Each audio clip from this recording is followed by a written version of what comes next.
Hello. Okay. So chat, I think I can't wait for the Overwatch 2 salt. I mean, I don't think I'm gonna have any salt. One second, I need 10 seconds. Kirby.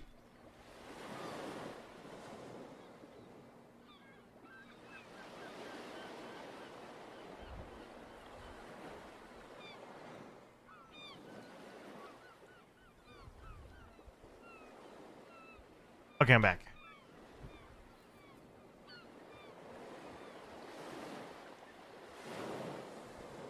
Feed the cats. I fed him. We're good. He won't try and eat me while I'm live. We're saved. For now. Let's see this. Oh, sorry for the abyss.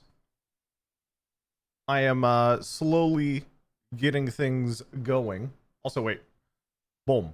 So we have apparently, so the Overwatch devs yesterday did this giant AMA on Reddit, and then I think it was summarized here. It was also, I saw it in the competitive Overwatch subreddit, it got linked to me yesterday, and then also there's a comprehensive list of all the answers. So I think this is just the mods also linking to the same thing.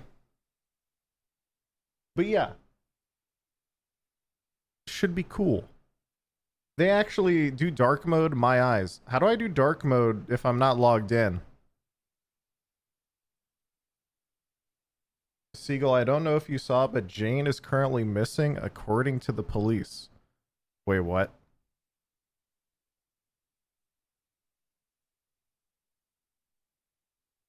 What is this? I haven't talked to Jane in ages.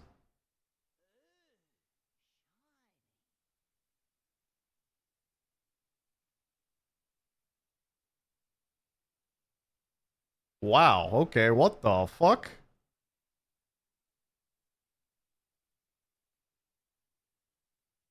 Actually, not like I thought you were trolling at first, but no, he's actually serious. What the fuck? I hope Jane's okay. Jesus. Yeah, I had no idea. His sister also tweeted he's been missing for 3 days. What the fuck? Dude.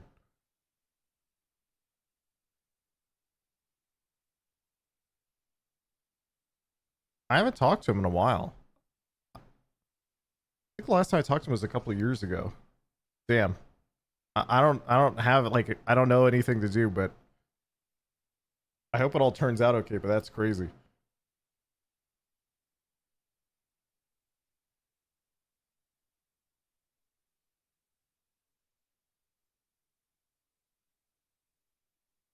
Wow.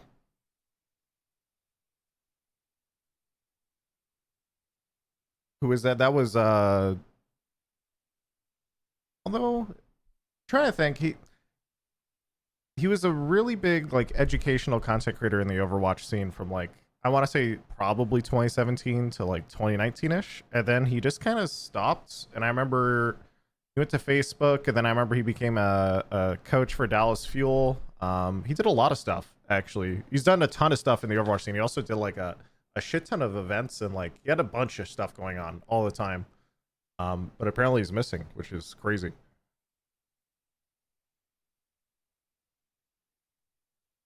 Yeah, I hope everything turns out okay, but I don't know what to do other than damn.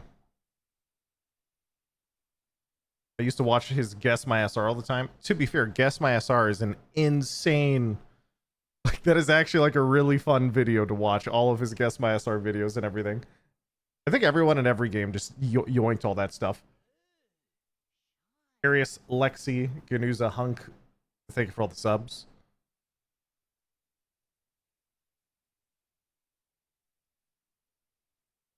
Okay.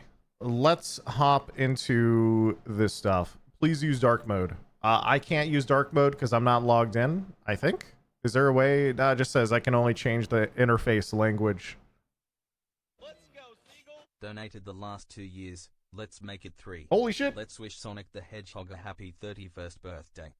Wait, is it actually Sonic the Hedgehog's 31st birthday? I'm sitting here like, wait, am I getting D's nuts jokes? But then I realize I think I'm safe. I think I'm safe. Salty Freeman, thank you for the 31. Dude, is it bad that every time I look at anything, I'm like, yo, is this like a nuts joke? Like, fuck, how does this work? And I'm like sitting there analyzing every frame of this dono that's going. I'm like, wait a minute, where is it? Bill Spaz, thank you for 100 bits. But yeah, let's read this. 1 second. Let's go to the Overwatch category because we're doing Overwatch stuff for a little bit. And then I think the bot is dying again. It's weird actually. Nightbot has been dying a lot more lately.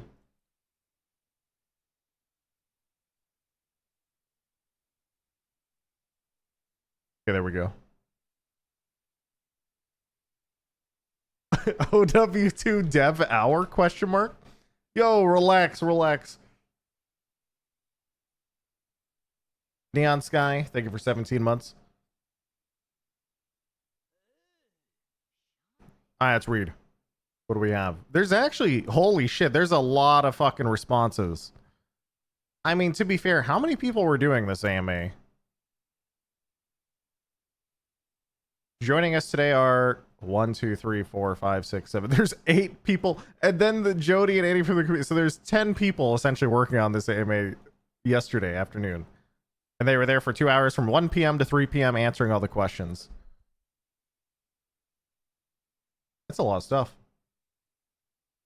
What is your AMA streamer? Hey, chat, my AMA is called I'm a Twitch streamer. You just come into my chat and shitpost. I'm probably gonna read it. All right, let's read. What will happen to loot boxes when Overwatch 2 goes live? And current currencies. Current currencies, what a phrase. We'll share a more detailed explanation before OW2 goes live in October. To give you a quick answer, those existing currencies will come with you into Overwatch 2. We are not transitioning loot boxes ahead of launch. Any unopened boxes will be automatically opened with your account receiving all context directly. Clarified below that as well that OW1 credits come with you to OW2, but our new virtual currency will be the main currency, and there'll be things in Overwatch 2 that will not be purchasable with these Overwatch 1 credits. Yeah, that's totally normal. Okay. So in other words, chat, from what this sounds like is new skins are with the new currency, old skins are with the old currency type of thing. So it almost looks like you're going to be able to just... I mean, he doesn't explicitly say that, but I'm just going to like assume to an extent. Obviously, what he wanted to be very clear though in this answer that like, guys, if you have the old currency, you have like 100,000 coins, you can't just buy everything. Dear streamer, for those viewers tuning in from the far side of the world, could you not flashbang us and throw us into an epileptic fit and switch on the dark mode FFS? I actually can't. I can't. I'm sorry. Thank you for the 5 though. Dude, the reason I say I can't is because I'm not logged in. I don't know how to do it, and I'm on Firefox. I have no add-ons. I have nothing. Get fucked. I'm sorry. Okay, next question.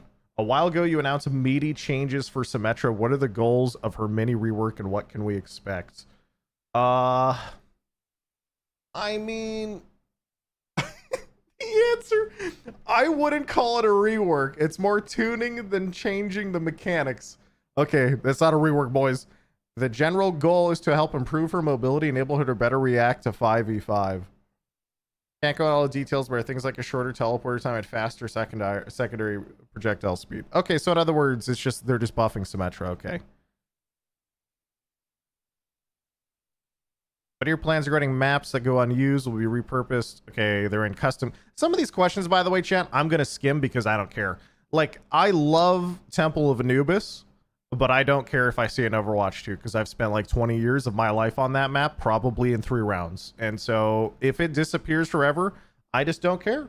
And I'm sorry if you're a Temple of Anubis fiend in chat, but you're probably not a real person anyway. These maps will still be available to play in customs, but they will not be used in other modes at launch. I have some ideas for repurposing them, but these ideas can only see light of day in the distant future. We know how divisive Assault 2CP was for much of our player base, and we agree it had issues, so we would not bring these maps back without a lot of testing. Feels good. Thank you, Overwatch devs. That's satisfying to see. Also, it's a very funny like reverse in philosophy, I guess, over the years that I don't know if you guys remember this back in the day, but in early Overwatch tournaments, we had a map pick ban system. And so most of us just voted out 2CP and we just didn't play it. And then the teams then realized that it was a weak point for a lot of teams. And they went, hey, wait a minute. We could just ban out payload maps and then pick 2CP maps to force them to do 2CP sometimes. And if these guys never practice it, we're all getting fucked. Like, it was good. It was good. But anyway, it's a cool philosophy change because later Blizzard actually got rid of map bans. I don't really know how current Overwatch League stuff works or anything, but from my experience in the Overwatch competitive scene at that time, they actually basically mandated like, hey, no, you guys are going to play all of these maps because we want all of our game modes to be played. And then I just think it's cool that now it's just showing a little bit of the evolution of how they look at maps and stuff. Like early Overwatch competitive scene, they wanted to force you to do all this stuff, and then later now then we did map pick ban, and then they overruled that and they did like force maps essentially. And I think now they're kind of going back to like, wait, if like these guys don't really want to, if the player base isn't really interested, maybe we just shouldn't have it. If there are map picks in the playoffs for Overwatch League, that's it. Yeah, it's just cool to see the developers change over time. And the only reason I even know all this shit is because I'm a boomer. What does the term early access mean for Overwatch 2? Does this mean that on this day Overwatch 1? Okay, everyone knows that's true. We're using the term early access to indicate there's the start of many new things. Okay. PR. Recently released a roadmap. PR. Additionally, larger pieces of the game have always been a part of the vision for Overwatch 2. Will be released to the game as part of the live service, including the launch of the PvE campaign. When Overwatch 2... Well, that was a very PR response. Oh shit, I think I clicked. Okay, get me out of here. This is a PR response and it's fine. Isn't there an actual reason for early access though? There's like a specific thing. Early access was important. I think Fortnite popularized this. It has nothing to do with early access because they wanted it to be considered early access. It was something with consoles. And I don't remember what it was.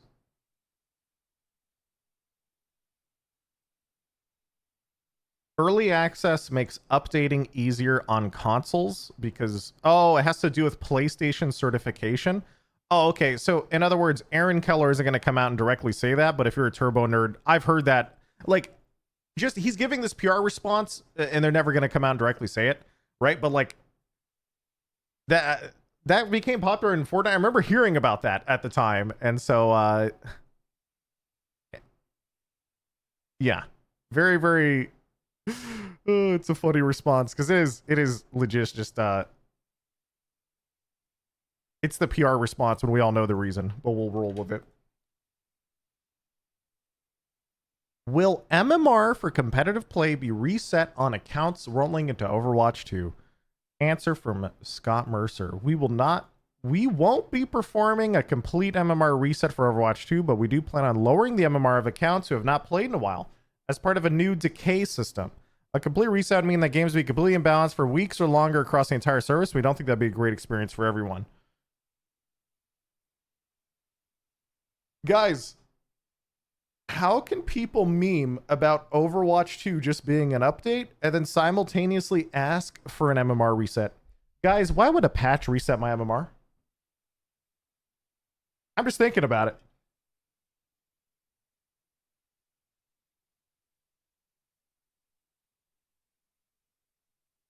Lame. I'm memeing. I know that a lot of people do want a complete MMR reset, and I talked to devs about this in like 2017, chat. You can find an interview I had with the devs in person, I think in like 2017 about this, quite literally 5 years ago, because I believe this was July 2017 when I was in Germany for Gamescom. And I remember I talked to a dev about this, and I remember the dev kind of talked about the reset because a lot of people don't actually know that Overwatch has already had an MMR reset before. And they talked about how they did a test with an MMR reset back in beta. And they just watched the stats and got data on it because they too were interested. Like, what if we did an MMR reset and what happened? And I would have to go back and find this interview to like more specific. I'll give you like the general gist of things or a general summary as I remember it, which was essentially it was good if they could get everyone to play. But the problem they saw in the long term were people who took a lot of time off and then came back to the game that were bronze would just steamroll, like hard steamroll. Like a random Masters player ends up in a bronze game. You would hard steamroll all the way back to Masters. And then another person would come back to the game like a month later or 2 weeks later and stuff like that. And so it would be consistently like dumpstering 20 or 30 games each as they went back up in rank, right? And so I remember how the developer described it was essentially something along the lines of like, if we could guarantee that everyone just logged on in this 1 week and got their normal MMR reset would be cool. But because so many people come back at different times and play at different times, we can't justify it because we saw that it just completely annihilated a lot of games for so much time. It would feel like constant smurfing. Yes, I think that's basically that's exactly like, if you think smurfing's bad now, imagine what an MMR reset would do, right? You're just describing Smurfs. I know. And I'm trying to say, like, imagine if everyone just automatically felt like they were smurfing. That's kind of like, I don't know. There's a lot of ways you could do it and change it and this and that, but I understand why they don't want to do it. Anyway, we won't be performing. The interesting part about this line, by the way, as a part of a new decay system, weirdly enough, MMR decay has been a huge, like, missing thing from Overwatch historically. I remember, I think it was Kayun. He came back in 2019. He hadn't played since 2017. His account was 4,500. He came back, went 0 and 10 in placements, because back then it was 0 and 10, and then immediately got placed 4,400 or whatever. And so that was a huge problem at the high end of ranked, where people would come in after not playing for a really long time, and then you could go like 0-10 your placements, and you just like get annihilated. And so they changed how placements work, so that didn't happen as much, right? They changed placements like you now only place at 3,900. We have only 5 placement games instead of 10 because of, you know, the whatever roll queue and stuff like that. But decay is actually probably a much more important thing for the game than an MMR reset, weirdly enough, because even though I'm just giving you an example of something that happened at my rank, because these are like the player base at a high rank is so low that I know a lot of people.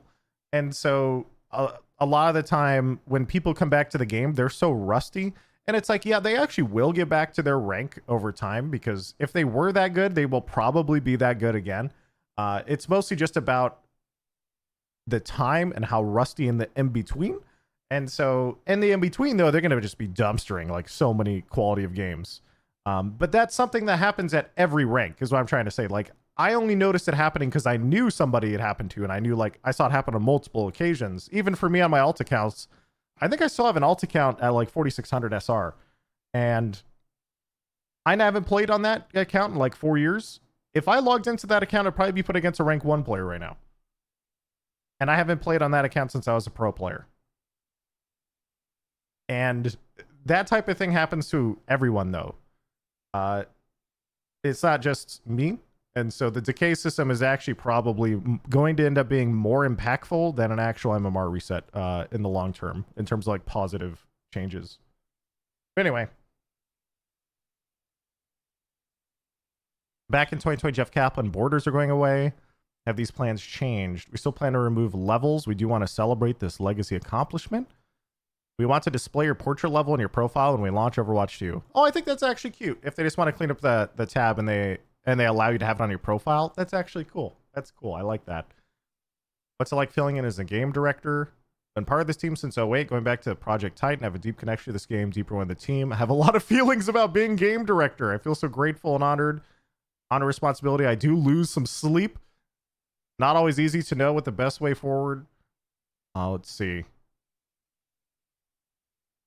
I'd look to be doing what's best for the game community's team for the highest values on how to make decisions. This value is what's behind the release of PvP. It's important to get new content out for the game. It was a massive shift for the team, but we think it's worth it because it's what's best for the game and players. interesting he says that immediately when he talks about game director question. But we'll keep going. What's best for the game AFK for without content for 2 years? That's basically what he's describing, is like a year ago they decided that wasn't okay. They didn't want to have been on the game for that long. There's no good decisions at that point, dude. You're in so fucking deep.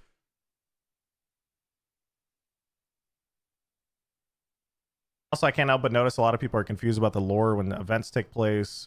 Okay, we're not ready to talk about PvE. Working on new bios. Okay. So they don't want to talk about PvE yet. All right, that's fine. I got biographies, Junker Queen. Okay, I don't care. I want to buy the Watchpoint pack, and I don't understand what its value is. Can you go into more detail? Ooh, wait, that's actually a juicy question. Hi, there are several different elements within the Watchpoint pack. Our main goals for the pack are to offer players blah, blah, blah, blah, blah, PR. For those players who already own the Legendary Edition, the value here is 2 awesome skins, Season 1 Battle Pass, 2,000 currency, which could be used to buy the Battle Pass for each of the next 2 seasons, because a premium Battle Pass costs 1,000. That is new confirmation, I think. I think that's new confirmation. I don't think they've actually said that. So you can confirm now from the Watchpoint pack that you get 2,000 currency and 1,000 currency as a Battle Pass, which kind of also implies it's $10 because my brain works in round numbers and I want to believe. Right?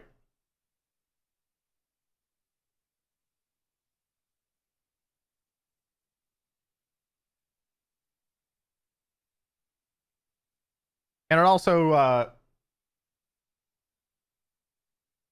so not really worth if you already have Overwatch 1. Yeah, I'd have to think about it. I'm just asked, I would still have to see like more info in terms of monetization, but I think it's a decent guess to just say 1,000 VC is $10, and then their 1,000 of their currency is $10, and that's going to be a battle pass. $10 battle pass makes sense to me. That's the same as like every other battle pass I've ever heard of, right? It makes sense. But as for whether or not that's worth it to you as individuals, chat, like, if you already own Overwatch 1, what's the point? And if you're in my stream, you probably already know what Overwatch 1 is, or you've already bought it. And so it's really just, do you want these 2 skins? Yes or no? Question, have any future plans for the Mecha Squad? Okay, so these are probably like future characters. See more of Efi, Orista's creator. Too early to talk about us in PV content. Okay, elaborate on cross-platform progression. We will be removing the levels for Overwatch 2, but bring your skins with you with cross-progression. Okay, so there's like a lot of like basic answers that we already know here. I'm just going to skim over a few. We've written a lot of new conversations to reflect the passage of time between Overwatch 1 and Overwatch 2. For context, Overwatch 1 PvP had 1,200 pre-match conversation lines. In addition to a small number of holdover Overwatch 1 conversations, Overwatch 2 has 1,800 plus new interaction lines. And we've absolutely written new interaction lines between tanks. This is vital. I would personally be very upset if Wrecking Ball and Junker Queen did not have a chance to chat. Chat, this is the narrative. I want to say this person, Gavin, is like the narrative lead on Overwatch, which just makes me happy that like he's just a memer. I'm actually in.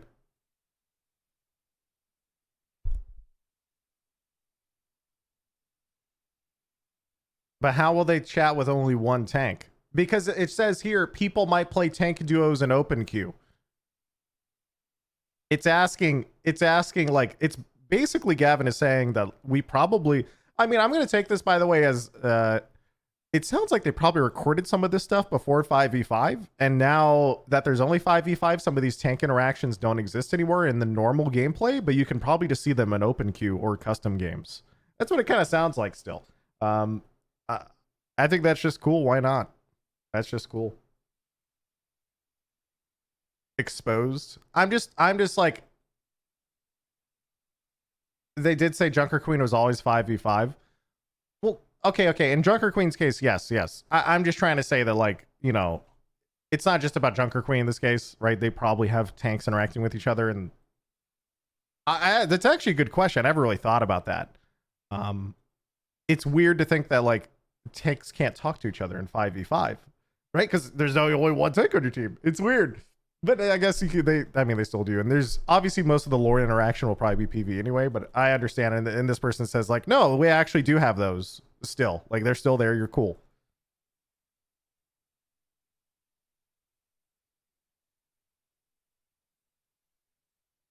Are there any updates you can share with us about Moira changes?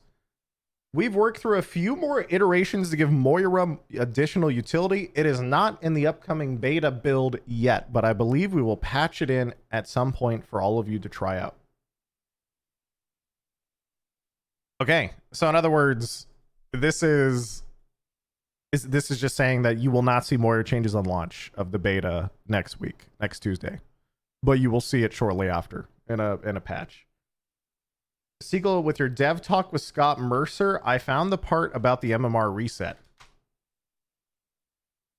Wait, how cool is it, by the way, that this was posted August 2017. This is an old dev interview I had shortly lol. Normally I would agree, by the way, and like you can meme about their patch timings, but last beta they patched literally every week. Okay, what about something cool here, by the way? Check this out. This is like just notice the responder here is Scott Mercer, and the person that we talked to about the MMR reset was also Scott Mercer, which was basically 5 years ago. This is cool. Some full circle shit going on right now, okay? Also, what's up, Andy? There's always questions about MMR reset, but I feel like that would just never happen because it just creates like a month-long just of bad games for everyone. Is he talking about it? Hit me with it, Scott. You speak truth. It would be a pretty apocalyptic. Apocalyptic. I mean, it'd be really bad. Poor Scott. It's something where, I mean, if chat remembers, there was a season where we compressed the SR a little bit. That was season 2, right? Season 2. Oh yeah, it was season 2. It Everyone was season remembers. 2. Like, oh God, we compressed it a little bit. So am I actually on camera? Yes. Okay, so chat. There's like this like bell curve of like everyone, right? And season 2, like there's like the bell curve of like the entire population. You know, dude, he's so good. It's funny. everyone's SR is on it. Like the average is like sort of this peak. So imagine I'm making this curve, right? In season 2, we did this. You and it was bad.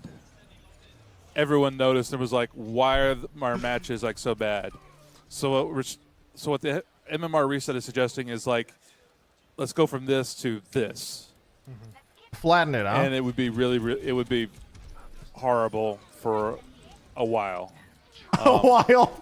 And if it's kind of thing of like, if you could tell me that like, you know what, we're gonna do an MMR reset, and then immediately. What I'm taking away from this video is that full-time streaming ages you almost as bad as being community manager. Listen here, Andy B. I'll have you know, all of my aging was done in a rapid time frame that was Season 1 Dallas Fuel. After everyone's going to play 50 games, Then you'd be okay. that'd be fine. But that's not going to happen, you know, because like, you know, people, you know, they take breaks, they come back. Come back a month or two later. Right. You know, or just, you know, it would be bad. So Scott's so good. yeah, that's sort of like, that's the big red button of like badness that would cause all kinds of problems. Okay. People still complain about like, oh, you were season 2 of whatever SR, then season 3 were this. Like, wow, you suck. Like, people still kind of say that at like top 500 because it's just. Yeah, it does. It's just I don't know. Like that did happen like, for years people after do that. Get better. I know, but or they do get worse. I know, but it's still like people don't actually care. It's more of just, you know, to troll something. Yeah, yeah. It's probably. Gotcha. Well, this is a throwback, by the way, to watch this. Also, by the way, chat, I do look really young in that. Siggy's is so cute. Chat, I'll have you know, my eyebrows are just as beautiful in this camera as they are in my current one. Look at that clean face, dude. Feels good. All right. The beard was a good idea. The chat, I only grew the beard because chat told me to. You want to know what happened, by the way? I could probably go find this post. I went to a BlizzCon, right? I grew out a beard, and it was like, I don't know why I grew out the beard. I think someone in chat told me to grow a beard, right? And then I went to a BlizzCon, and then I shit you not, there was like a 400 upvoted, I think it was like a picture of me at a BlizzCon. And there was a Reddit comment, had like 400, 500, like a lot of people liked it, in other words. And it said something like, oh my God, Seagulls lost like 30 pounds. And I went, wait, what? And I'm sitting there like, wait, all this thing did was cover up my double chin. And I'm like, wait, is this like anti-fat hack? So I'm not allowed to shave this now. It is. It's just a cheat code, dude. It's that easy. It's the fat people tech. Exactly, dude.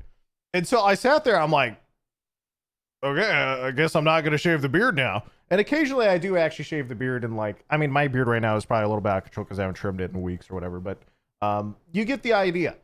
And so, anyway, just funny stories from back in the day. My beard game is like your brow game, Sanch. It's okay, buddy. Some people just can't understand, you know. I'm with you. Sometimes you just have such thick, lustrous eyebrows that unfortunately just blend in perfectly on camera and the lighting that other people just can't appreciate your art. It's okay. I'm with you. I'm with you. Okay, let's keep going. But yes, as for the original thing, by the way, chat, I just think it's actually cool that I was hanging out with Scott Mercer back on just like a random live stream 5 years ago, and we talked about this exact topic. And then Scott Mercer is still here 5 years later on the Overwatch team, and he's just like, yeah, this MMR reset stuff, by the way, you know, probably not. It would be, we don't think it'll be a great experience for everyone. It'll be completely imbalanced for weeks or longer across the entire service, you know, stuff like that. So scrolling.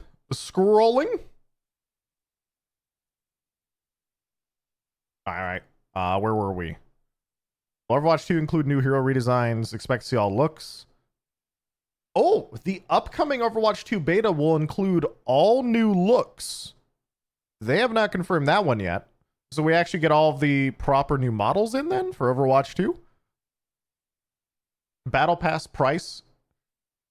We just went over that a minute ago. The Battle Pass price up here said 1,000 virtual currency, which kind of comes out to $10 in my mind. So if you get the Watch Point pack, it'd be like, you know, 2 Battle Pass. I'm just assuming, right?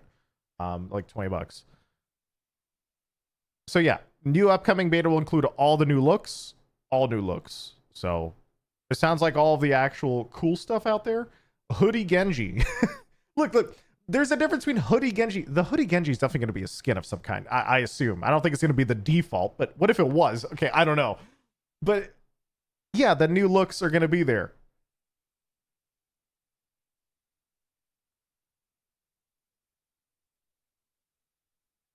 Hey, Seagull, I found the Reddit post. Reddit.com/Seagull's awkward handshake Jimmy Fallon. Wait, what? Who goes back in time to look at the old Reddit posts for me missing a handshake? I do. 800 upvotes. Interviewer with the sick Genji to select. Look, Chad, this was 6 years ago. Give it up, Chad. Oh, God. Never? Okay, dude.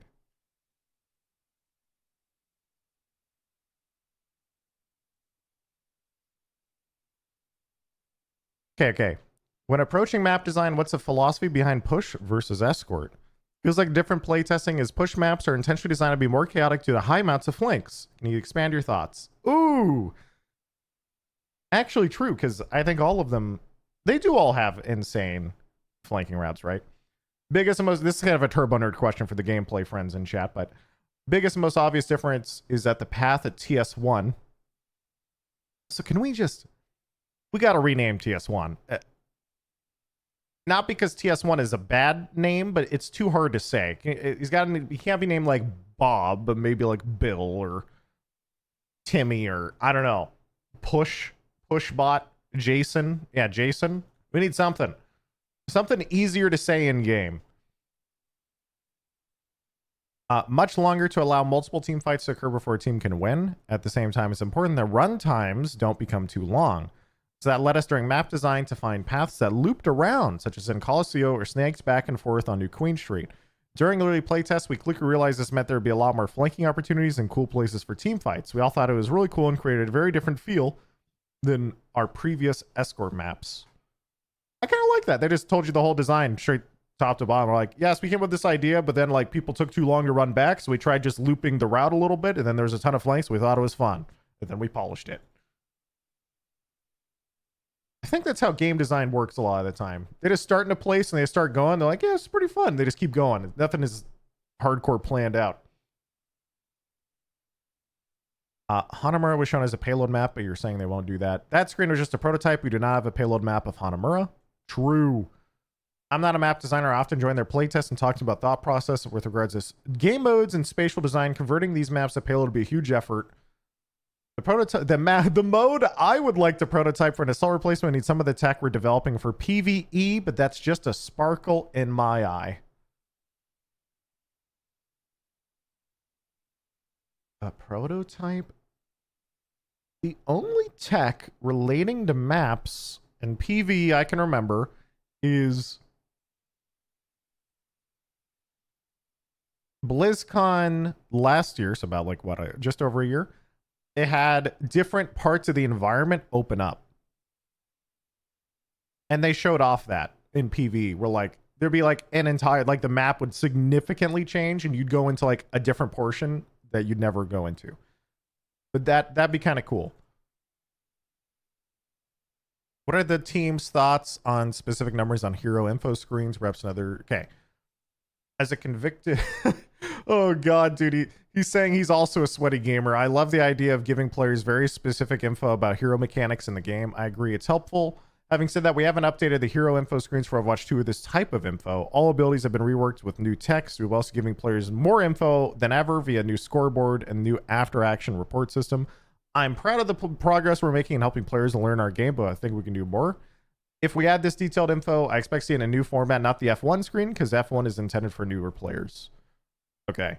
What sort of missions can we expect from the Battle Pass? Will they be hero-specific, like hook 20 enemies with Roadhog, general gameplay, push a payload 400 meters, both or neither? This is actually an interesting question, chat, because early on in development, I think, no, not dev time, there's a post from the devs, I want to say a couple of years ago, where they talked about dailies, and they said they wanted to have dailies and like challenges and stuff for people to do, but also they didn't want people to just walk in and play a certain character and like dumpster all their games. But it says, we are planning to add a variety of challenges that players can complete to progress their battle pass. We are not planning hero-specific recurring challenges. We are planning lifetime challenges that feel a bit more like achievements and are not intended to progress the battle pass in a significant way. Okay, makes sense. We want players to be able to play the game without feeling required to swap on a specific heroes in order to earn progress. Our goal is to offer you choices in which challenges you focus on completing. I like both those things. This specifically, that line is nice because we want heroes to play the game without feeling required. Some games do this, I'm going to say, a little bit poorly, but it's also kind of just how games are designed. So, for example, Destiny 2 is probably the easiest example of this, where you would log on, you would pick up like 20 dailies, and then you would have to swap 30 weapons and weapon damage types to progress your bounties a lot of the time. And that would be tough. Pepe laugh, here it comes. Oh no. Question: why, after 3 years of no content, are there only 3 new heroes? I went over this a tiny bit yesterday, but I am legitimately impressed they didn't skip that question. They're just like, nah, fuck it, we're in. Overwatch heroes are incredibly exciting. We pour our hearts and souls in everyone that we create. Seeing the community's desire for more feels great to the team. We want more too. And I think the question as to why there aren't more on launch or release is reasonable. For context, development of Overwatch 2 was initially split between PvE and PvP sides of the game, and the way it was scheduled was to get most parts of the game completed once the game was ready to ship. To be clear, there is no secret vault of completed heroes and other content that we are holding for future seasons. As we continue to iterate on the PvE side of the game, it meant that the schedule for PvP content and features went longer. Many of the features of PvE, such as the enemy units or hero talents, utilize the same resources on the team as the heroes do. This is a chat. Okay, let's go over this piece by piece here, because there's like two pieces here, right?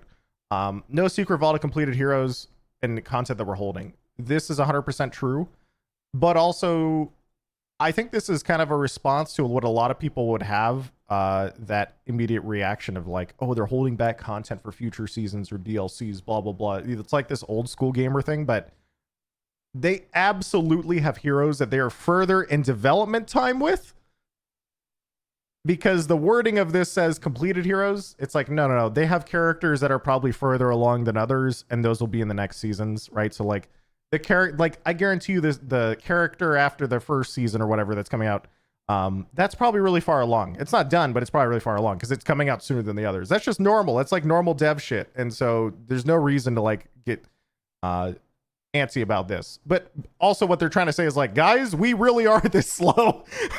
Like, anyway, keep going.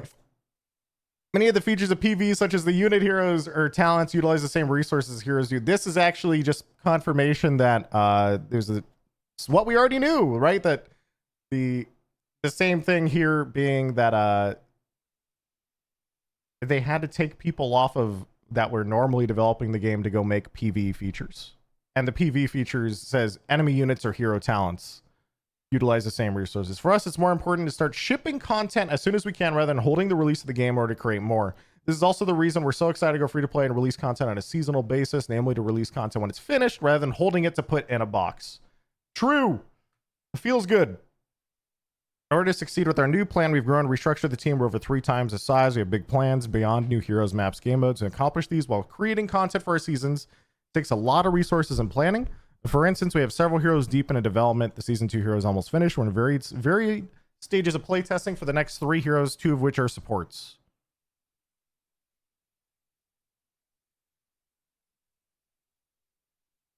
Interesting. That means so it's gonna go on launch. You're gonna have Foxgirl support, Junker Queen Sojourn, and then you have the next 3 heroes after that. 2 of them are supports, and the other one's a tank, I think. 1 tank, then 2 supports.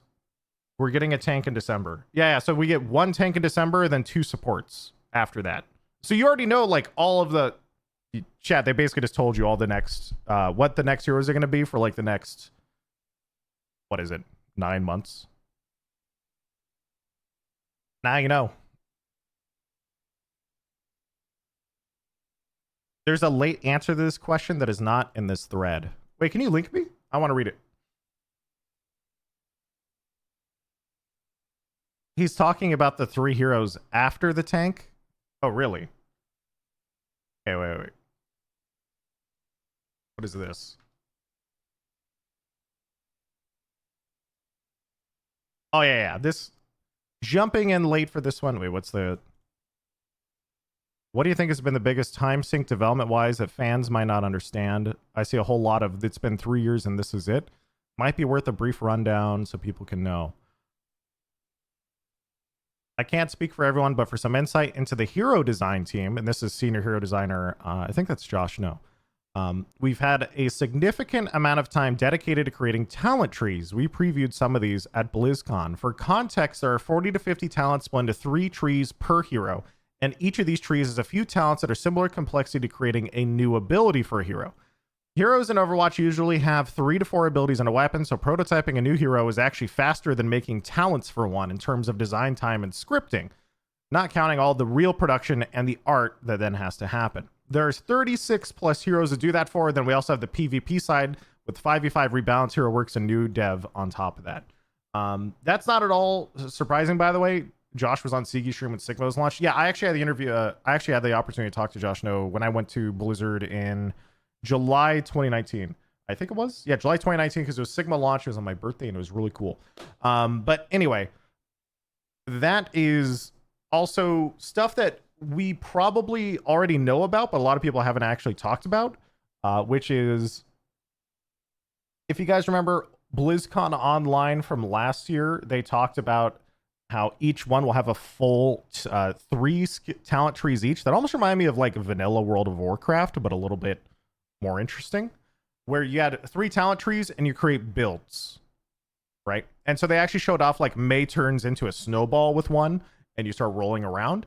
Another example would be Soldier 76 could attach, they said they were prototyping this one and they already scrapped it, but it was kind of cool, so they showed it, which was Soldier 76 heal station now moved with him as a support. It would just like attach to his character, and then he would run around and it would also push and do damage to enemies who got in his circle. So it's like Soldier 76 and PV could run up to a bunch of mobs and they would just start melting if they got in his radius.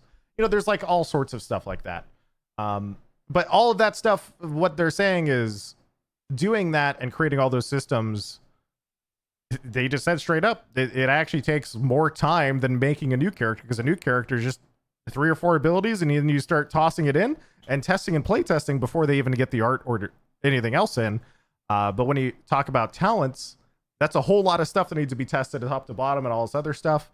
That makes total sense. And this is just straight up confirmation of things that I've been saying on this stream for quite literally 3 years, which is they really, really went in on PV really hard. And they haven't talked about it, but I still expect that PvE to be very, very interesting and large in scale in comparison to what people think it is, because I still think the general gaming community's perception of Overwatch 2, they're going to meme about 3 characters, LOL patch, you know, stuff like that, which is fine. They deserve it because they did, I mean, they fucked up their dev times and stuff like that and whatever.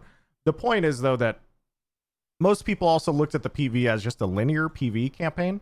But when I think of things like this, and then also when you take into account their other interview, where they came out directly and they just said, oh yeah, you can also farm equipment. Like you would be able to, quote, obtain equipment.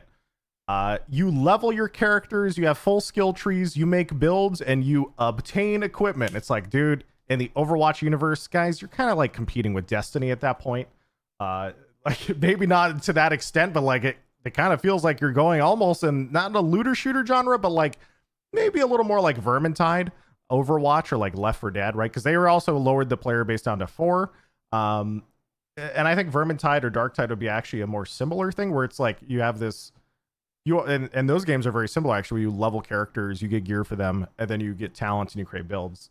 But yeah, it'll be very, very cool. And all this stuff, though, they don't want to talk about because they don't want to hype anyone up and they aren't ready to talk about it. But in the next year or two, this is going to be really interesting to see, because that's when they're going to start dropping that content into the current game. And that's going to be weird. I think an Overwatch version of those games would be awesome. I think, honestly, I still think all of that stuff is awesome. Like, it just feels cool. I don't know. I can see why that they got kind of baited into going all in on PV, because the Overwatch, also, if you think about just how the design of Overwatch works as a game, it is really, really easy to go a little more MMO. You have tanks, you have healers, you have DPS, right? If you think about how games like Destiny work, when content gets really difficult, or even Division to some extent, or any other type of PvE FPS, when stuff gets really, really difficult, and I mean that is in like GM Nightfalls, for example, in Destiny, a lot of the game comes down to corner camping or bullet sponge, right? But in MMO mechanics, it's a little bit different, I think, because you don't have to sit there and play corners across the map. You have a tank and you have a healer, right? You can still, I think it maintains like the core gameplay a little bit more. Overwatch was born from Titan. It was supposed to be an MMO originally. That's what I mean. That's what I'm trying to get to. Yeah. And so anyway, the possibilities get kind of endless when you think about creating PvE games in the Overwatch universe, because it was built on that MMO foundation of tank healer support. These devs all worked on World of Warcraft for years, and then Titan. Yeah, there's like a lot of stuff that they could do. That there's just so much shit that they could go down the road with. PvE can be endless feature creep. Yeah, and I think they got lost in that for years, right? They built that stuff out. They worked on it for years, and they realized, and that's sort of what Aaron Keller set up here in his pitch. It's not always the easy way to know what the best way forward is. I always want to do what's best for the game community and to the team. This is what's behind the release of PvP. It's important to get new content out. Like they just got tired of holding back all the content because, yeah, they just wanted to get something out the door. PvE takes time. It does. But there's still like a core issue here that I'll probably dive into a little bit more at some point with like, just because, so they've already shown in the past that trying to balance PvE and PvP is really difficult in terms of dev time. Like they went all in on PvE. In the future, they still intend on doing PvE, and they have said that it's their complete experience, and that they even like basically said in those interviews that it's not just like chopped up and just they're getting out there. They say it's their original vision. How are they going to maintain that in the long run? I have no idea.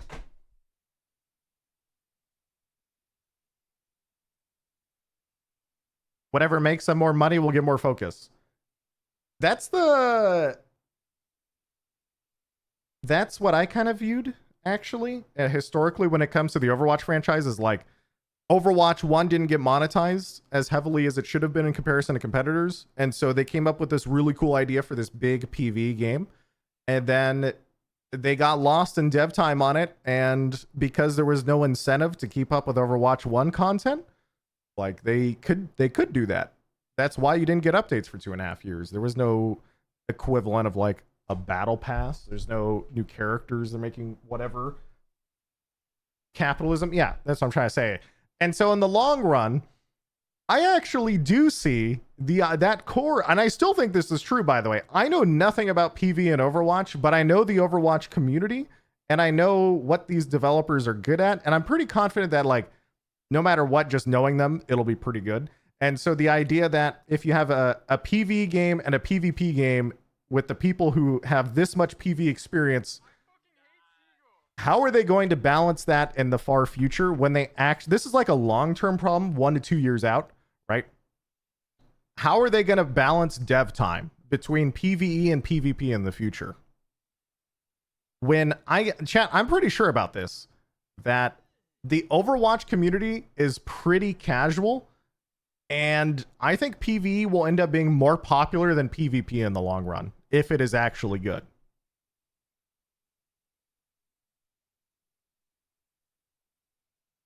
And I think there's a reason why every Overwatch 1 event, for example, was like the most successful ones were things like Archives and Junkenstein. Those were the first launches of that, and those were already like some of the biggest events. And so they kept it going for a little bit before they stopped. Keep balance skills completely separate. Oh no, I'm not talking about gameplay. Chat, they've already confirmed those two are completely separate in terms of gameplay. The question is not gameplay, it's dev time. And dev time is a different thing. Because you've already shown historically that they struggled to balance creating PvE stuff and PvP stuff simultaneously. How are they going to do that in a year or two when they're adding in PvE? No other game has done that. And there's going to be people in chat who are like, Destiny does that, World of Warcraft does that, all these games do it, but none of them actually do it. Right? Because games like Destiny, all these games have a very clear focus of one being very, very focused. Right? And then the other one is just a little bit of an add-on.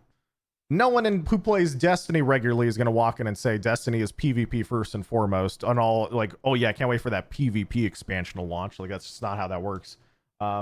No one who plays World of Warcraft would ever imply that PvP gets the same dev time as PvE. And so in the long run, right, I sit here and I go, wow, I actually am confident that PV is going to be really, really good. And I think you're going to have a problem in 2 years when the PvE player base is going to be bigger than the PvP one. And eventually when we get down that road, chat, and I'm looking like 2 years from now, I don't see how they balance that in the long run very easily. And if they do, it's going to be like a legitimate insane shit. Because no one in the industry has done that. And then also, what's the most likely thing? The most likely thing that's going to happen is PvE's vision will just be toned down, and you don't take them at their word for it, right? And you just go, they're just going to go all in on PvP live service the next 2 years. They're going to try and compete with Apex, Valorant, and Fortnite. They're going to get caught up doing all that shit, and then PvE won't be as good, and you'll never have to worry about it. What are you trying to imply? That they will focus the game around PvE? Oh, I'm not implying. I'm directly saying that. Like, yeah, I think in the long run that PV will be bigger than PvP in Overwatch. Assuming that they can manage to actually get there. Getting there is tough. And I think that's going to depend on a lot of different things. And that is absolutely a guess on my end. And the reason I take that guess is just because I think the Overwatch community and the PV Overwatch universe and everything that goes into that would be really, really big. And so given that the Overwatch community is already really casual, we're not like a super competitive focused game, I can see in the long run that the franchise turns PV. And I've said that for the last fucking 3 years since they first announced Overwatch 2. And I feel like that's why they focus so hard on PV to begin with. But it all depends. Obviously, there's a lot that goes into it. I'm making a lot of assumptions because it's also entirely possible that PV comes out and it's dog shit and we all just laugh and never play it again. But I don't think so. Because from what I've seen, I don't think so.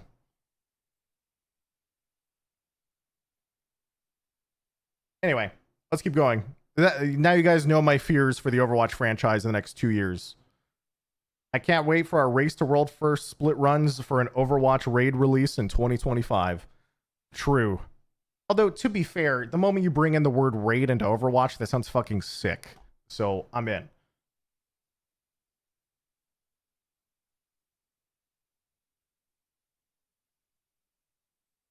An Overwatch raid sounds awesome. Yeah, dude. Like, imagine just...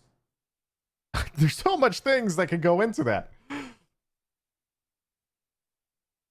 Imagine a raid where there's one of each hero. No, I mean, like, you could do tight tuning. You could do stuff like that. Imagine if...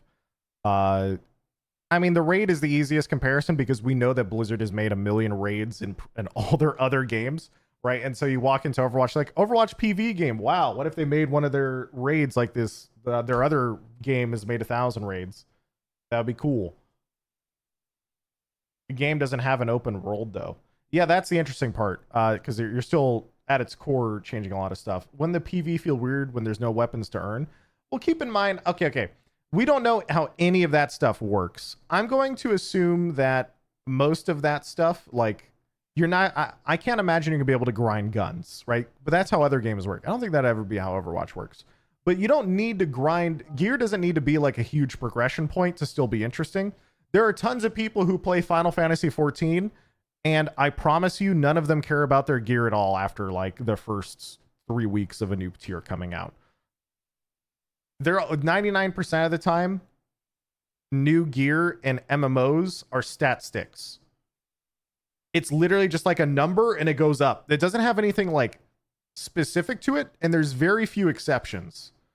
Some of those exceptions are things like in World of Warcraft, for example, they moved some of the more interesting effects to weapons and trinkets, and then they have like set bonuses, right? But most of the time in MMOs and that type of game, items can be very boring and just make the number go up if you wanted. Or they could be specifically in World of Warcraft, and I'm just going to make a prediction here. In World of Warcraft, for example, in the next expansion, they talk about how they want their items to be able to buff talents or something like that, right? Just like Diablo style in D2, right?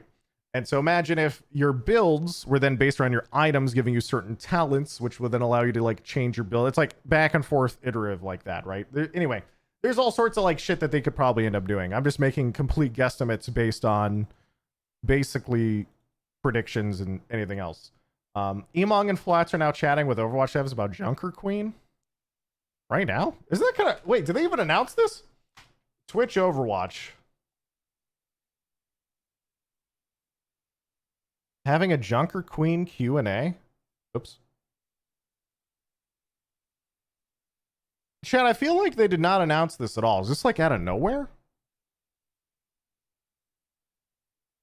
I'll watch this. It doesn't look like it started yet. Maybe it starts in like a couple minutes.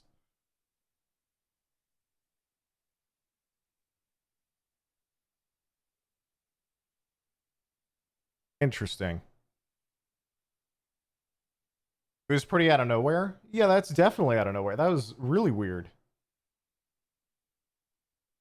But also that's something that like I'm probably going to wait and see for a summary. We could watch it live as well, but I don't know if I'm allowed necessarily. I'll have to message him and ask real quick. Let's see.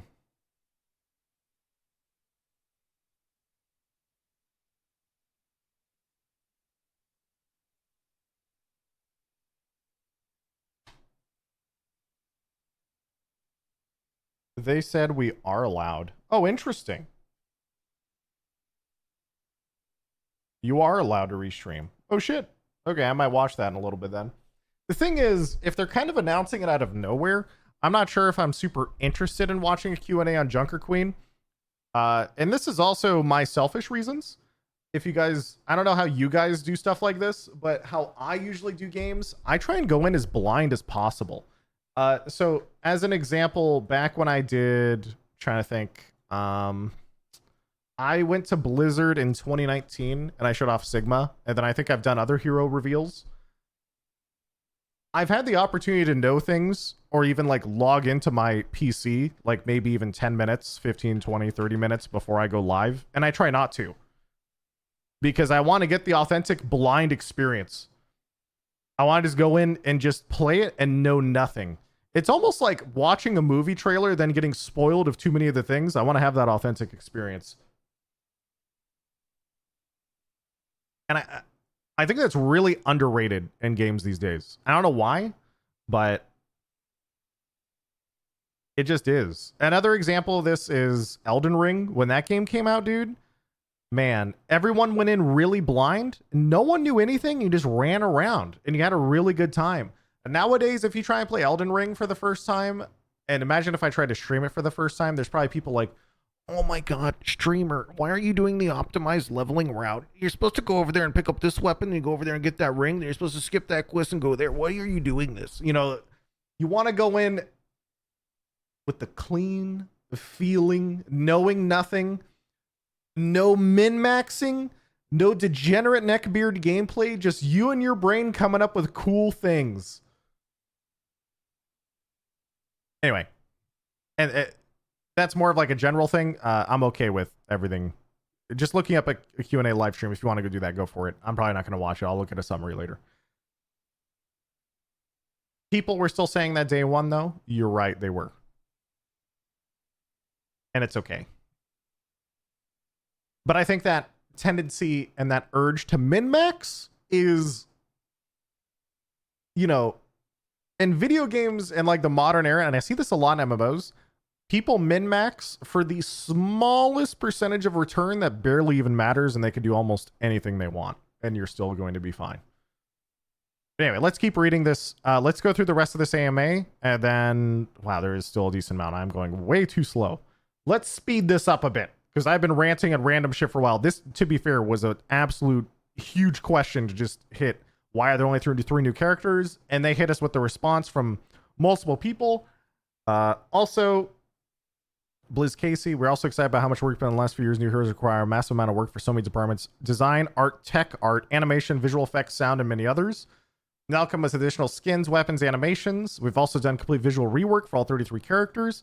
Okay, yeah, I understand the tech side of things, that there is an obscene amount of work that goes into all this. I can confirm Junker Queen does a normal melee if she doesn't have the knife. Can you give us insight on your design philosophy for upcoming support heroes? In general, the broad goal is to provide a wide range of playstyle options. There is not a big shift in that regard towards being weighted more towards healing, damage, utility. We do need to make sure they fit well into 5v5 and have a significant impact in the outcome of a match that can be achieved in a variety of ways. Future characters can lean more on mechanical skill. Others can be rewarded towards... Okay, this... Wow, that was a whole PR answer. Okay, scrolling. In other words, many things can happen. Are you planning on updating colorblind system? Yes, but not a launch. Character stories are my favorite part about Overwatch. Okay, I don't know anything about lore. I'm scrolling. Anything you tell us about new hero designs or voice lines?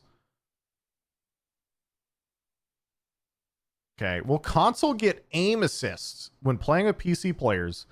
My console friends don't have much fun when playing in PC lobbies because of the lack of aim assists. Can you zoom in a bit? Yeah, I should have, actually. Thank you. You should have yelled at me earlier. How do you read anything?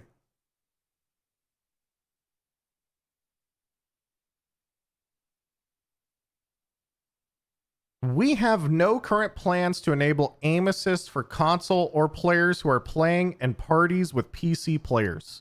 There are significant enough gameplay differences between console using gamepads with aim assist, PC and console players using gamepads without aim assist, and PC players using mice and keyboards that we also don't allow PC and console players together in competitive play.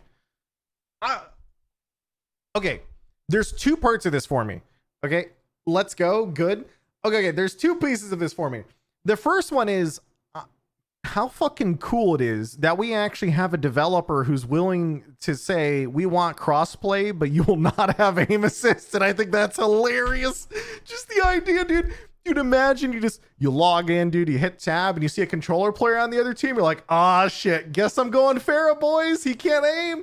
Like, it's but also just like, it is really, really funny. Fuck you, Giga Chad. You play with sticks, sucks to be you. It seems to work in Apex. It doesn't. In Apex is some of the biggest complaints about aim assist and PC versus normal players all the time. And that's because there's no way to make it feel fair. Anyway, but the interesting thing is, and there is a compromise here, I think, which is, and I think these people actually have a point. People say with regards to this stuff, like, Seagull, I get it, but we can't play in ranked anyway. So why can't we just play with our friends for fun with aim assist and quick play? Why does it matter? It's just quick play. And those people, I don't think they're wrong. I can't, like, also, I don't play quick play. I only play ranked. So I'm also very selfish in saying I don't care, give them aim assist so that way they can play with their friends. But as for people who play, and also remember, most of the player base only plays quick play. So actually, the only thing that matters is probably that quick play experience. But we'll see. Aim assist on console isn't even that strong. Maybe not in Overwatch. And other games like Apex, it is very, very intense. Okay? It is half an aimbot. In fact, there was a point... Yeah. In Apex, there was a really, really funny situation that happened where in Apex Legends, you had a different aim assist value on console than in PC. And so at one point, the PC aim assists got turned on in console. So just so you guys know, there's like an aim assist value, right? In Apex. It's just called like aim assist 0.6 as an example, which means 60% of the enemy's movement is covered by aim assist. It's actually straight up just like that. It's literally a soft aimbot. That's how aim assist works. And so people did tests on it and they did everything. And so anyway, on PC, it's set to 0.4. On console, it's set to like 0.6. And so at one point, there was a bug where the PC aim assist overwrote the console aim assist and it became 0.4 on console. And people were just bitching nonstop. They're just like, what the fuck? This game is dog shit. I can't aim at anything. Dude, they were everywhere. It was actually hilarious. And I'm sitting there just like, I kind of feel bad for you, but fuck, this is just funny. And so, God, Siegel, did you ever see the footage of 100% aim assist on modded Apex? I did. That's how all this stuff came out. There is like a very, very popular YouTube video that came out on Apex where they talked about this. There was a guy who basically came up with, there's a way to make your own server in Apex and change settings and everything. And he changed the setting for aim assist to 100%. And he's like, I just want to show you how aim assist works. He just ran around and it's just like, so here's it is at 100%, here it is at 0.6, here it is at 0.4, and did like, you know, comparisons back to back. And it was actually really, really well done. Show the video. I don't remember where the video is. Someone could probably find it. It was probably something like, it was something clickbaity because it's YouTube. But anyway, it was good. And it talked about a lot of the like actual nuance to aim assist, right? So examples of aim assist would be, you have the slowdown effect. Like, let's say your mouse goes, mouse. Anyway, let's say your crosshair goes over an enemy and potentially it needs to slow down. And that's the aim assist. Like maybe it just helps you stick to the enemy, right? But then the other aim assist is called rotational aim assist. And this is the one that everyone complains about. And that is, how much does that actually move left and right for you? Siegel, new blog post by Overwatch. What is this? Uniting development with community. Ooh, wait, this is very fresh. This is like just posted. The upcoming Overwatch 2 beta team is incredibly excited. Player feedback, most integral part of the beta process. Before the next beta begins, we want to share a few of our goals so you know what we're focused on testing. I'm actually really happy about this because I kind of asked for this, I think, at the start of testing. I think they noticed in the first beta that, I remember people said, why is there only one character and why is this for 3 weeks? And they said, we want to actually like polish and tune and patch. And we know that most people in games don't do that nowadays. So we're just going to come out and say it. Tech goals. This beta will be the first time Xbox, PlayStation players get their hands on Overwatch 2. We're looking to test game servers by significantly scaling up capacity. This helps us determine server load performance as we mass test for the first time in Overwatch 2. Also keeping a sharp eye out for bugs. Okay, so chat, at some point during this beta, the servers are going to melt. Okay, good talk. Scrolling. Game design and balance goals. Between betas, we made several changes that will have an impact on upcoming gameplay. For example, the damage passive speed boost has been removed and replaced with a new passive that allows damage heroes to maintain 30% of their ultimate charge when swapping to other heroes.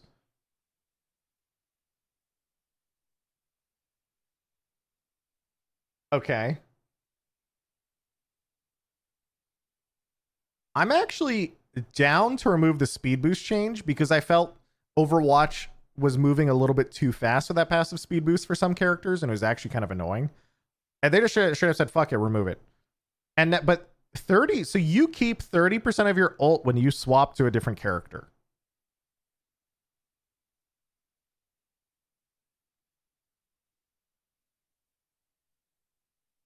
Huh. So when I think about that, I kind of wonder, like, why is that not just for everyone in the game if you want to test this?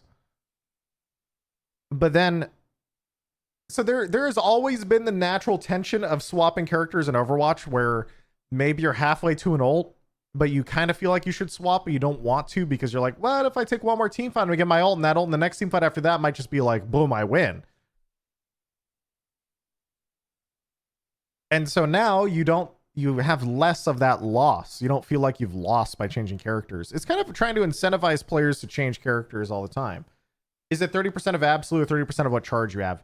I think it's going to be 30% of what the absolute value. So for those who don't know how ultimates work in Overwatch, you have the percentage of value, right? But then there's a number behind the scenes that basically goes up. And so that number behind the scenes may be like a strict number. So let's say, as an example, like maybe Lucio Beat takes 3,000. There's an actual sheet on this because some ults cost more than others, right? And so I don't think they want to incentivize people to be like, yo, I'm gonna go Tracer, like I don't know, maybe not Tracer, maybe I'm gonna go Junkrat, I'm gonna spam 3 nades and go back to spawn and swap, like some degen shit you could probably do. It's probably never actually useful. because all of those for 30% ult charge is actually pretty small in the grand scheme of things. That'll be interesting. I'm going to assume it's just going to be 30% of that value. So let's say, for example, Lucio costs 200 and your character costs 100 because maybe you're playing Tracer, right? And Tracer's ult builds really fast. So let's say you have Tracer Bomb and you swap, maybe you'll get 30 points. Well, we'll see. We'll see. Because then it wouldn't feel very good. But I'm not sure. But also, Lucio's not a DPS. Okay, guys, you understand what I mean? Also, actually, listen, this is an open queue, okay? We're free here. We can do what we want.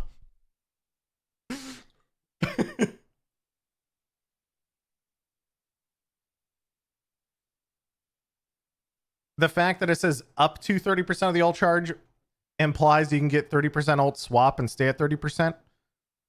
Let's just assume that's what it means. Because that would also probably feel the best. Just keep the percentage the best. Let's just assume that's how it means, right? Does anyone see anything bad coming out of that for DPS characters? Like, maybe my instinct for when an enemy player has ult is off by like half a team fight.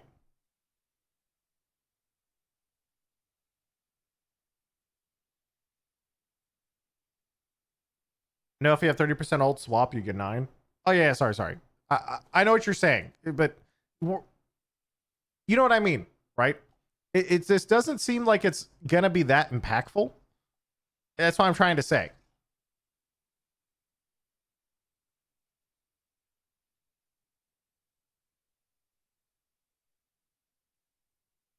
Like, I can't see this new ultimate charge passive being that impactful, whereas the DPS speed boost being removed will probably feel much more impactful. Maintain up to 30% implies that if I have 50% in swap, I keep 30.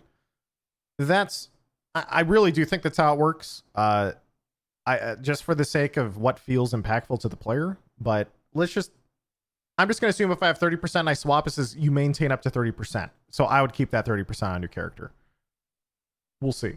We have to wait and see by next Tuesday. I'm down.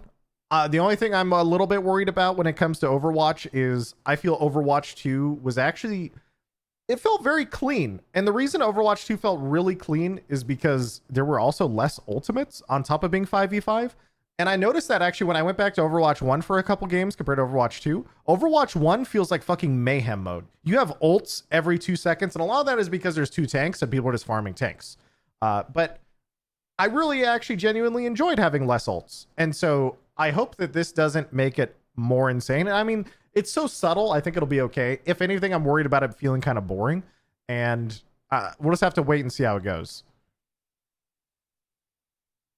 No ults will be the dream. I still like ults. I think ults are cool. But I feel that ultimates should also be ultimates, not abilities that you get in 20 seconds in Overwatch 1. I think everyone has had that experience in Overwatch 1 where there's like a Moira on the enemy team and they get ult in 40 seconds before the first team fight's even over. And then you're just like, wait. Right there, just like, wait, hold up. Or maybe a Nano, or maybe like a Bapple window.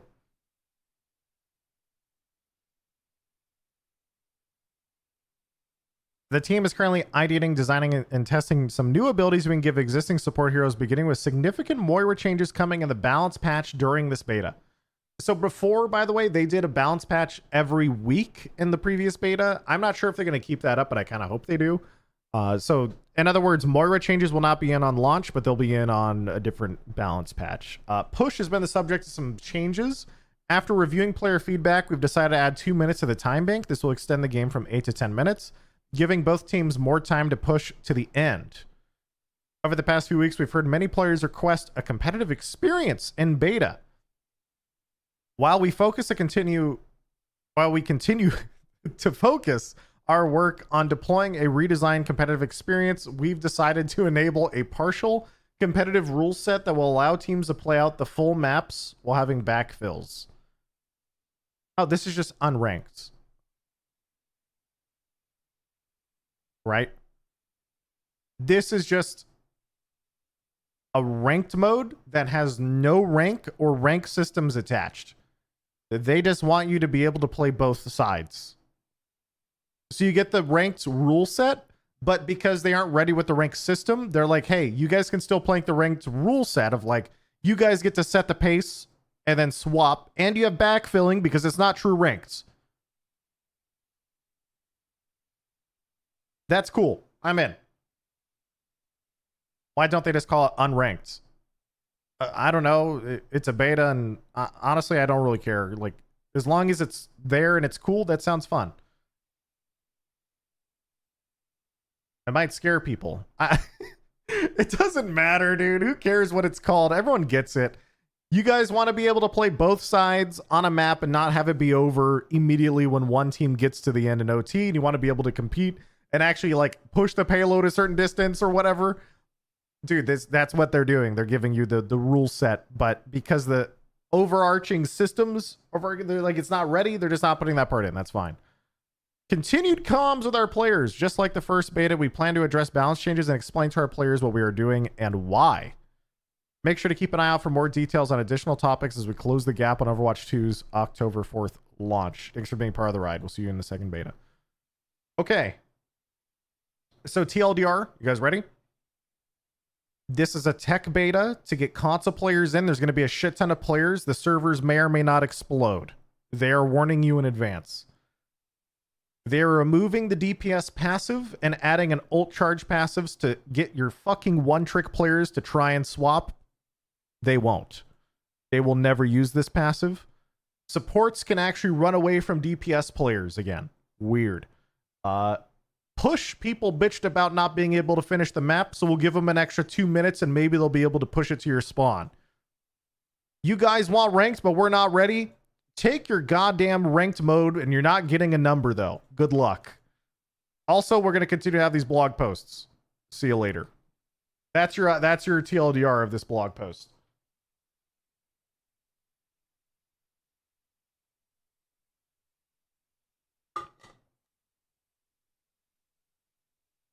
Also, I probably missed something, but it's fine.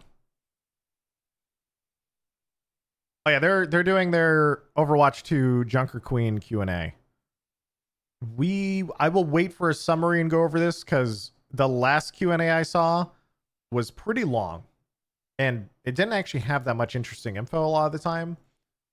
Like, has there been any like changes throughout the design of Junker Queen? Like, was there other stuff you had with Junker Queen's kit? I will listen to that later. Because that's diving into what the hell happened to Junker Queen in dev time. That's actually a fun question. Okay, let's keep scrolling here. Does Moira have any Father Ted references? What social systems are coming for Overwatch 2? We're looking to add more social systems. The guild system is top of the list. Near the top of the list. A feature like this is a great opportunity, something we're really excited about, but a huge lift. Too early to talk about specific. Okay, so there's the other suggestion in-game tournaments is something the team is starting to dig into more. Okay, so they want to do this, but they can't. And this is their PR response. It takes too much time right now. Leveling be the same. Your profile doesn't have a level. You level up your battle pass. Okay. Origin story. A question I've noticed is a major disconnect between the Overwatch community and the broader gaming community when it comes to perception of Overwatch and Overwatch 2. Manifests many ways like perception on role lock, 5v5, or general knowledge. This AMA will hopefully bring some of that in line. What other ways does the Overwatch team plan on forming a better connection with people who are not entrenched in Overwatch? Wow, that is actually a really good question. People outside the Overwatch community have no idea what Overwatch is. And also people in the Overwatch community exist in this really weird tight bubble as well. I've seen, dude, I can't forget the time that they announced the battle pass, or like it was like a mythic skin, and it was posted on the Overwatch subreddit. And someone said, it was like at the top comment, like 800 upvotes, and it says to me like, I really hope I can still get these skins for free. And I was just like, oh no, just he doesn't know, just keep walking. Anyway, appreciate your support for Overwatch. I think some of the confusion we've seen about OW2 details came from players not yet having all the context about our plans, as well as our change in strategy to shift to free-to-play live service and release our PvP first. This past week has felt really exciting because we've been able to share a ton more info. Okay, I don't think he actually said anything. I think it's just, we're actually talking this week. I hope they listen. And also, we're going free to play live service. What is the team's opinion about the number of heroes in each role? Is there any intention to increase the number of supports relative? Because supports have the least. Ooh, true. Are considering any more role swaps? Answer. Our high number of damage heroes is directly related to the fact that damage was originally 2 different roles, offense and defense. Oh my god, dude, were you guys trying to? Oh god, I thought this was gonna go in a different fucking thing. Do you guys remember offense, defense? That's a throwback, dude. Come on.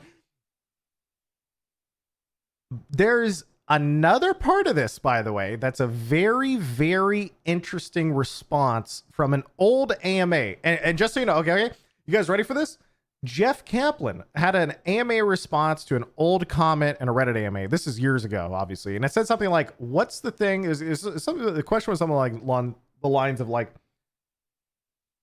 was there any big moments in Overwatch's history, like for the, like way back, that you could just see the game going in a completely different direction? And he said something along the lines of, we internally talked about making offense and defense locked to who's on offense and defense.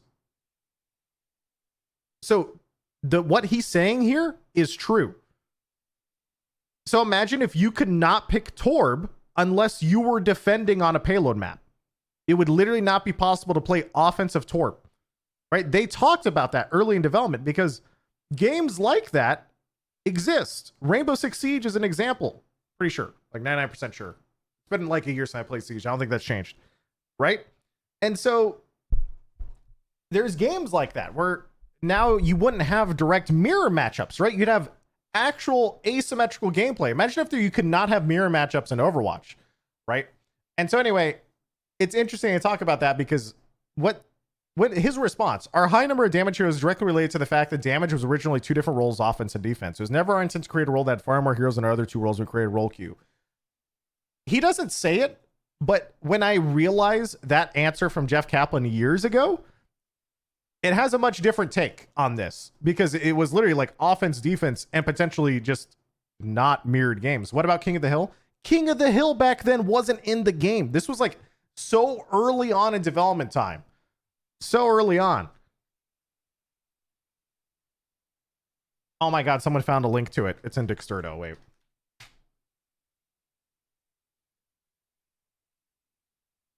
Sometimes I wish we had kept offense and defense heroes rather than merging them into damage and only allowing offense heroes to be played on attack and defense to be played on defense. I know that idea might sound crazy and stupid, but I think it would have allowed us to go more all in on niche hero designs like Torb, Symmetra, and Bastion. This was, what, 2018 AMA? Imagine if you still had old Torb where you build turrets, right? The reason they had to change Torb was because people would troll and pick him on offense and like throw the game, and it was just really awkward to have a character that was so specific, right? And it kind of makes sense when you think about it like that. But anyway, when I'm looking at this response, I remember that. And I go, oh, I wonder if that is also related to the fact that they considered that at one point, right? It is cool. And I think there was something lost back in the day, right? Of, dude, you guys remember old Symmetry just put up like 6 turrets? And you didn't have a TP, you just like gave people armor? Or like Torb, where you like you're like, oh, here's an armor pack. You just like throw it to your teammate. But then you don't have like every other game to be the Torb one trick on offense who had like a 30% win rate on offense, but he's still playing Torb and everyone hates him, but you can't report him because then you would get banned for being a cyber bully. I remember. Shield gen behind Anubis second point? Yes. There's a lot of that stuff. And it created a lot of social friction. But anyway, I would like to, when I think about this, it's actually kind of funny to think about offense, defense, and what if they actually did split that in half? And then suddenly, yes, damage is a huge portion of the game, but also that would have been really, really cool. That would have been awesome. I kind of wish we got to test that at some point for Overwatch 2, even though I know it's like years ago, it would never work. How does King of the Hill work? How would push work? All this other stuff. It doesn't work with the game modes. I understand where they came from and how cool that might have been. Early on in Overwatch dev, to go down that different direction would have been really, really cool. Would have been very fancy. Anyway, keep scrolling. I just thought that answer was cool. And they do say two of the 3 heroes after season 2 are supports. Oh. After season 2. So if you think about the total heroes, then he goes tank, and then could be anything, support.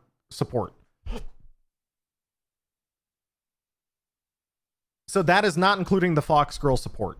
But this is after launch in particular, chat. After launch. 3 heroes after season 2 in specific. And we know season 2 is a tank, and that comes out in was it December? I'm trying to think. When is the week? Because they gave us the cadence. We mathed this out at one point. It was December? Okay, it was December. So in that case, then season 3 is probably a support. Season 4 would be like a tank or DPS, and then season 5 would probably be another support. Okay, you can kind of guess like 5 seasons out by what they've said today, which is kind of insane that they're giving us that much info. But I'm in. Why not? They're just trying to be open to people. What happened to experimental? There's a back-end fix with hotfixing. Okay. What is the team's stance on movement excel? Ooh, that is a turbo nerd question, and I like them. I like that question a lot. Okay. Before I read the answer, you guys...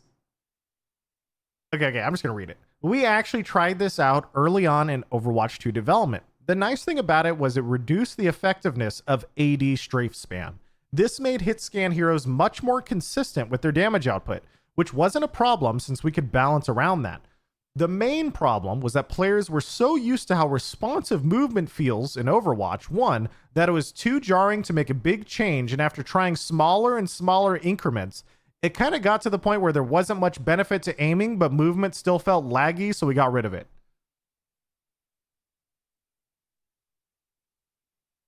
That's cool.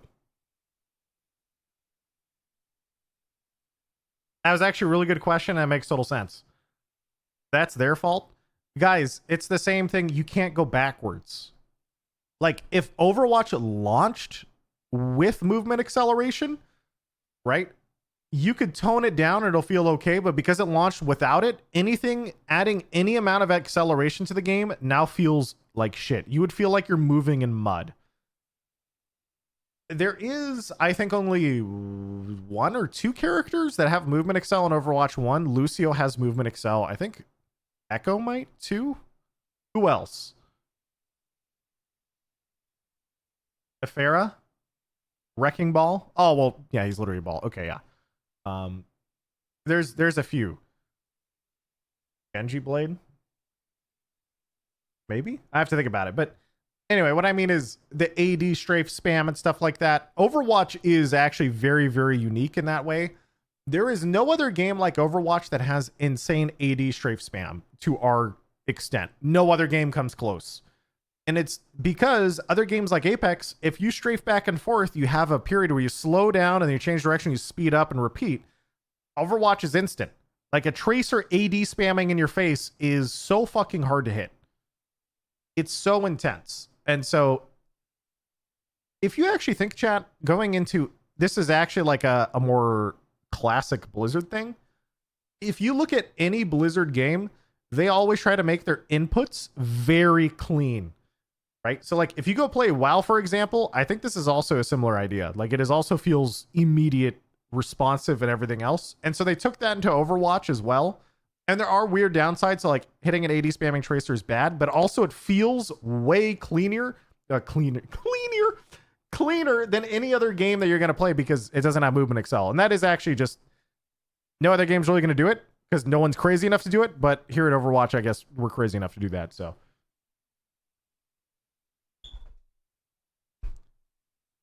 Aki, talk more about the after action report. Initial implementation, map, game mode, result, heroes you played. Then you can view stats for all heroes and a snapshot of the final scoreboard. We're going to add starting to design additional features like team fight stats and a timeline to show when key events in the game took place. Wow. That's going in. Is that your fire detector that beeped? No, that was my chair. That's cool though. This is just adding a lot more stats to Overwatch. This is something we've all wanted for years. Boys, you know, Battlefield 2042 took a long time and they couldn't add a scoreboard. All I'm saying is, you know, I take my wins for the Overwatch franchise. Okay, we get to push tab now. Okay.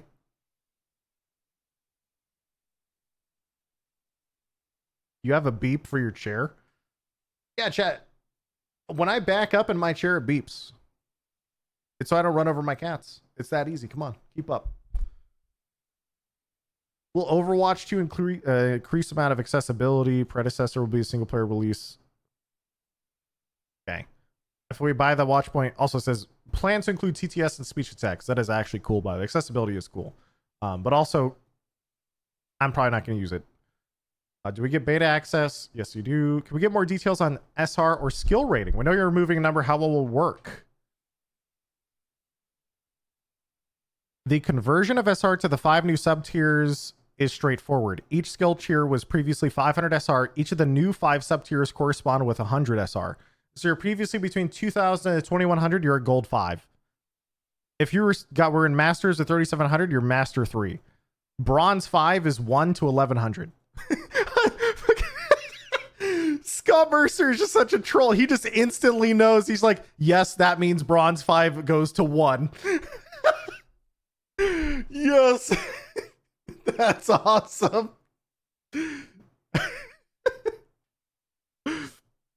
I will never forget that one guy in 2017 who threw infinite games to get to 1 SR and then made it past 0, and it wrapped around and he was 5,000 SR and made it to rank 1 by losing every game. It lasted for 1 day, then they patched him and probably banned him. You guys remember that dude? 2017? There's that one dude.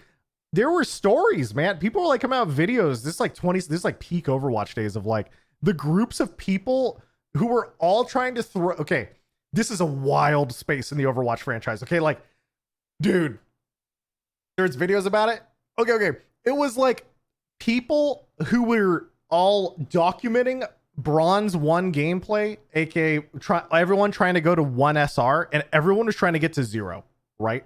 And so, but it was a race to the bottom. Exactly, it was a race to the bottom, chat. But the problem is, if you throw too hard and you get reported, you'll get banned. So everyone is sitting there trying to act and throw as softly as they can to lose, but not get banned. And it was like the stupidest shit. But everyone in the game is doing it simultaneously because everyone at 1 MMR is all trying to die and lose. But if they throw too hard, they get reported and banned. And so they're all just like, well, fuck, like, how do I throw this really, really easy? And so you had like, you know, oh, I'm just a really bad Widowmaker. I just run around and I miss every shot. Oh, God, dude. And the queues took as long as GM DPS queues. Yeah, and like every single person at MMR is throwing their brains out. But yeah, it's just... There's so many weird stories from that Overwatch like era of 2016 and 2018 that like stuff like that just gets lost in the universe, dude. It's probably somewhere someone made a video on YouTube and it's still out there in the abyss somewhere, but it's awesome. And it's obviously throwers are bad, but also it's like somehow, chat, if you're throwing my rank game, I hate you. If you throw enough games to make it to 0 MMR, you're a legend.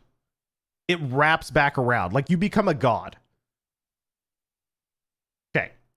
Will there be accessibility screens options to disable screen shake and head bob? And the reason it's hilarious, by the way, to me, is because the only people at 0 MMR are people who are also throwing. So it's the equivalent of like a cheater queue. The only people that they're playing with are people who are also throwing. So they aren't even hurting anyone else. They're all just trying to go as far down as they possibly can. And no one is in their games except people who are also trying to lose. And they're in their like own little bubble of the Overwatch matchmaking algorithm where no one can bother them. They aren't throwing anyone's games. They're all just trying to throw each other's games simultaneously. Just literally elo hell.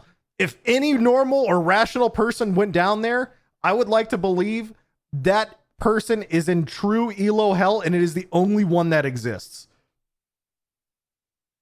Okay. Anyway, will there be accessibility disable screen shake and head bob? I actually love this question, chat, because this makes me nauseous a lot of the time.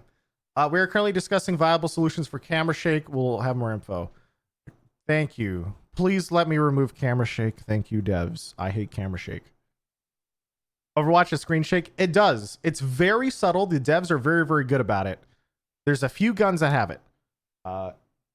but they're really, really good about it. So for the most part, it is a little bit more intense in the second game by a lot compared to the first one. So for example, Soldier 76's gun is really big. Doomfist ult. Cass's revolver does a little bit, maybe a little more. Might be the same actually. I think 76 is a big one. There's other ones too, but yeah. Any other heroes that get new reworks? Not just committed. Fun changes on the way. Introduce change to Moira partway through it. We're also looking at changes to Brigida, especially for her ult that we're hoping to get into the game for launch. Past that, we'll continue to look at and make changes to heroes based on the needs of the game. It's an exciting time. Nice. With the recent Junker Queen showing similarity and utility to other characters, Lucio's speed aura and a Roadhog-like disposition, has the philosophy and overlapping abilities changed as the roster grows? Overlapping abilities is always an interesting discussion topic. We're generally okay with it, but it really depends on what the ability is. For example, we found many players are not excited by stacking barriers. Ugh, not excited is definitely a phrase. Healing is an ability mechanic that stacks and prevents dying and is fine until the values get too high and consistent, so it's just a question of degree. We'll see if stacking alternating AoE speed boost becomes too problematic, or conversely, if it opens up new and interesting gameplay strats. There is a cap on max speed boost, which I recall correctly, 75%. That value can change in the future. Yep. They quit the game? No, man, he's just saying it, dude. You just listen, stacking barriers, people do not find it exciting. It's true. 75% is too high, not gonna lie. Oh, you're talking about like if a Junker Queen or like another character has a speed boost and your Lucio speed boost. I mean, chat, nothing's ever going to compare to old Nano plus speed boost. That I don't think was uncapped. That was just absurd. Like a Reaper could ult on Hollywood first point, like literally on the point on the little car, and make it out the choke in 1 Q. Like it would just not stop. That's why they call it the Beyblade, dude.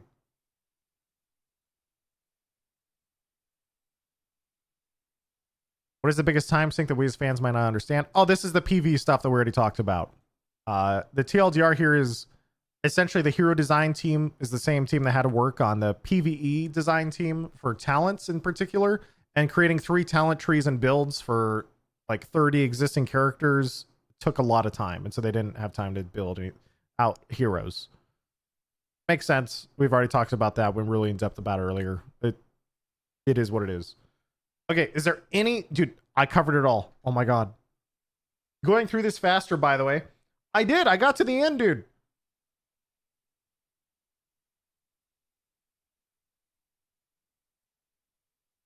I'm at the end.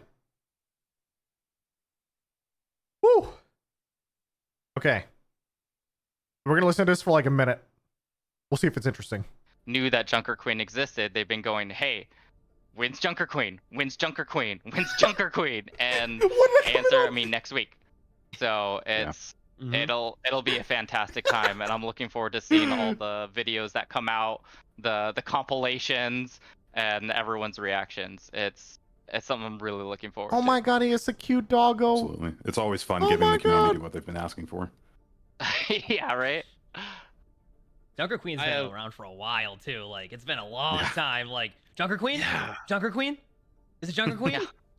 And then the new hero, is it gonna be Junker Queen? Right? People were like that for a while. Kind of came out after Junkertown came out 2018. They were people were right. It did get asked a lot. I mean, I can't wait. What were you gonna say, Flats? I was gonna say I have a little bit of an off-the-cuff, almost opinion kind of thing. Lay it on me. So I play a lot of Rhine. It's the brawl hero. A lot of people like to play it. Are people that play typically the brawl tank Rhine going to enjoy Junker Queen? Oh yeah. Absolutely. Yeah, I say that because okay, so brawlers. Okay. I personally feel like Reinhardt is living his best life in Overwatch 2 right now. We'll know this in... he got a lot of the things that community has been asking for, and that I've also been asking for.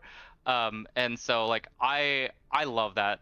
I love that tank. Like just going in with the hammer, getting the fat swings on them, like being able to cancel charge and put people into wells. Like there's a certain amount of gameplay that I really enjoy with Reinhardt, and so that all meshed really well when I started playing Junker Queen. And like, I'm not gonna stop playing Reinhardt as much as I love playing Junker Queen, and so I Okay. think people find that like happy medium, you know, of like, oh yeah, this fits my playstyle, and maybe some people are like, this fits my playstyle better than it did with Reinhardt, but like, I think people will be very happy. Okay, so it's a brawl tank. He's just trying to say it'll be happy in brawl tank. A lot of this stuff I don't think I'm going to be very interested in. I'm going to wait for a summary. Let me see what else to do. So chat, there are 2 big things I need to do today. In 2 hours, I am actually doing a sponsored stream for Neon White, which is actually super exciting. Neon White's a recently released like FPS speedrunning game that has like a JRPG story. Which is actually like the weirdest mishmash of fucking genres and actually hilarious. So I'm in, and it has very, very good reviews on Steam. So when they reached out to me, I was actually, people in chat were asking me to play it even before they reached out to me and asked to sponsor me for it. So I got very lucky on that timing. I beat that game yesterday at sick. Yeah, it has like really good reviews on Steam so far.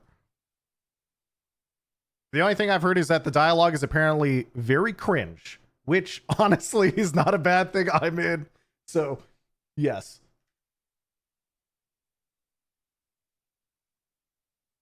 It is anime. Yeah, they literally call it. Chat, I went to their. It's intentionally cringe. Yeah, it's intentionally cringe, and they call it an anime shooter. Like, they're very in. You know what I mean?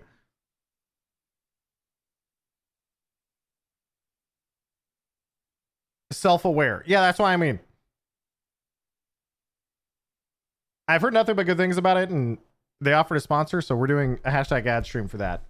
And then the other important thing I was doing, the other important thing I was going to do was just go lose every game of Apex Legends in the next 2 hours. I think that's what I think is really important.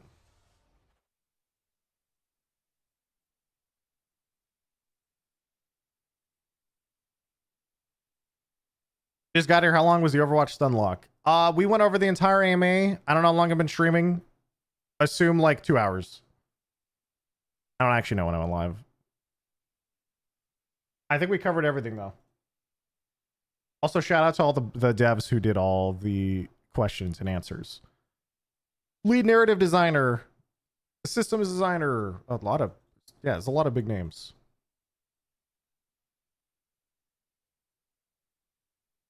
Losing stream pog. Now, one sec. I'm logging in.